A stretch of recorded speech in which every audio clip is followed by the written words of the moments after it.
Olá, eu sou o Rodolfo Araújo, eu sou vice-presidente da United Minds na América Latina e eu vim aqui para apresentar para vocês um pouco do nosso mais recente estudo, que é sobre a experiência das pessoas nas organizações.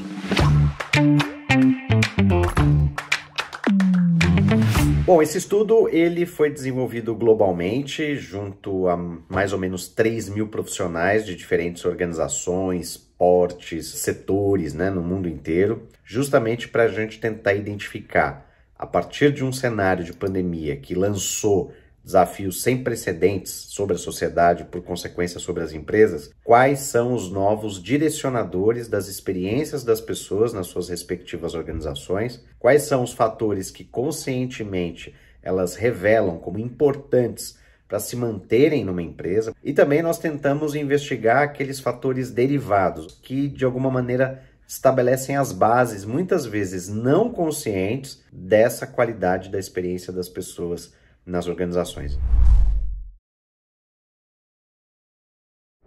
Esse estudo parte de um cenário de problemas que ficaram muito visíveis depois do momento em que a maioria dos profissionais, sobretudo em setores de serviços que não estão na linha de frente, foram para suas casas, trabalhar das suas residências, e isso elevou sobremaneira níveis, por exemplo, de burnout. A gente vê mais de 50% das pessoas globalmente experimentando as consequências, obviamente, negativas dessa condição de uma maneira bastante evidente e bastante frequente. Quando a gente pensa nisso, é um custo emocional, é um custo de vida, de fato, para os profissionais e também para as organizações, que obviamente, na ânsia de aumentar a produtividade, de fazer com que as pessoas façam mais com menos, acabam, na verdade, enfrentando custos ainda maiores, justamente por conta de uma pretensa economia no bem-estar ou pela falta de atenção ao bem-estar das pessoas. A gente chega a ver em algumas empresas que nós avaliamos até previamente ao estudo, um nível de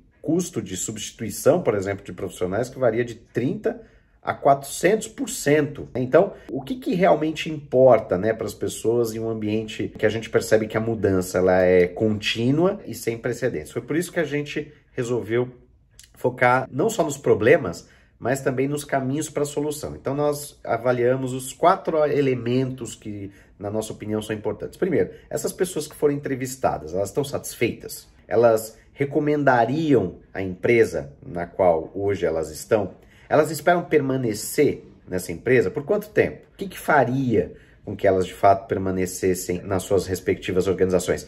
E também, esse estudo ele é interessante porque ele estabelece uma régua de comparação. Como está a sua organização, como está a sua empresa em relação aos seus pares, em relação a outros players. Qualquer organização pode replicar esses dados para o seu próprio contexto e se comparar com os outros mercados e indústrias que nós avaliamos aqui.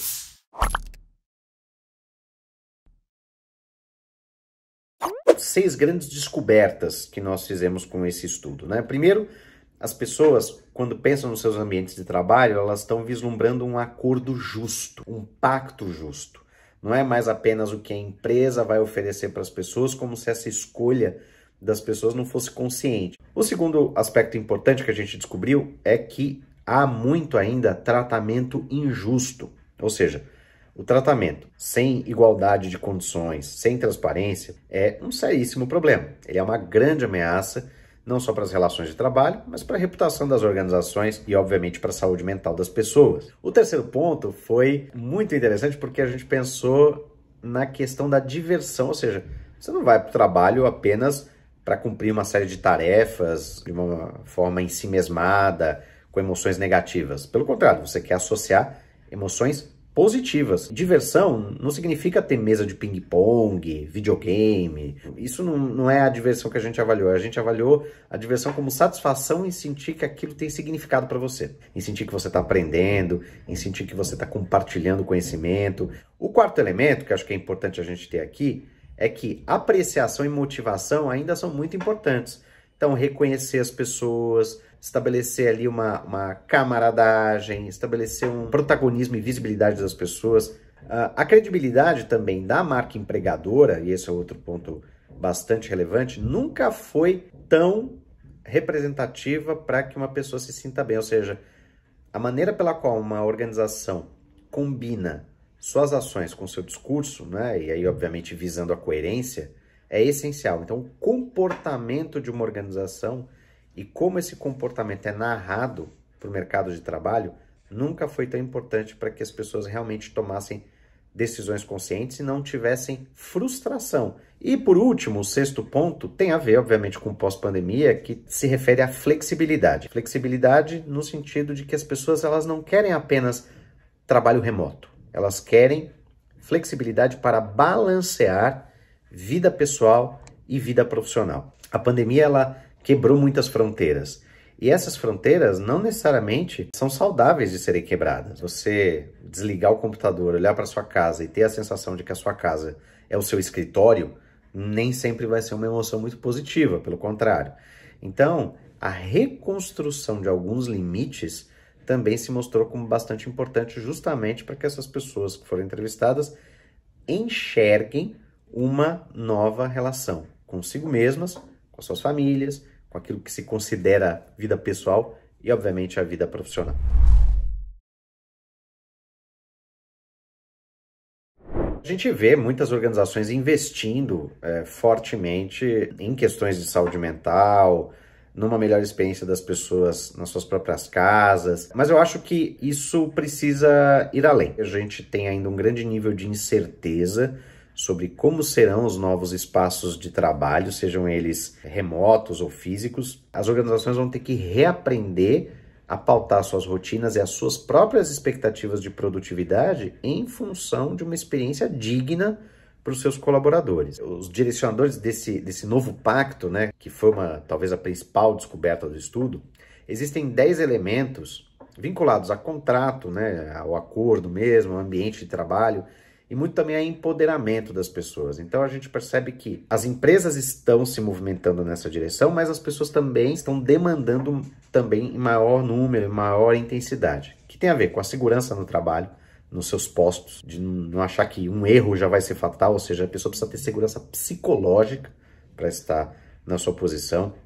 O ambiente de trabalho precisa ser positivo. Isso só acontece com um terceiro ponto, que são pares de confiança. O ambiente ele precisa ter confiança para ser bom, sem microgestão, sem controle, sem o vigiar e punir, né, digamos assim. Salário e benefícios competitivos, obviamente, sempre vão fazer a diferença. As pessoas sentem que precisam ter recursos para fazer sucesso também, né? Precisam aprender, precisam ter equipamento para poderem serem cobradas à altura.